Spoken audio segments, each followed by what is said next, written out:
Do you want to make your Instagram account private? Then watch this video to the end. Making your Instagram account private is a good way to control who sees your post and follows you. Here is a quick step on how to do it. First step is in your mobile app, tap on your profile icon at the bottom right corner of the screen. Second step is to tap on the three horizontal line at the top right corner and select Settings and Privacy. The third step is to scroll down a little till you see Account Privacy and tap on it.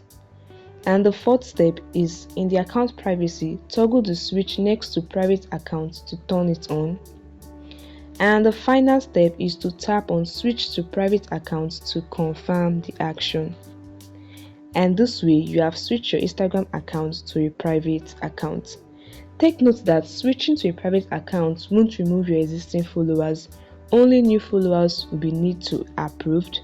Whenever someone come across your profile, they won't see nothing unless they follow you. So if they follow you, all your information will appear as normal. Following these easy steps, your Instagram account will be private and only people you approve will be able to see your post and follow you.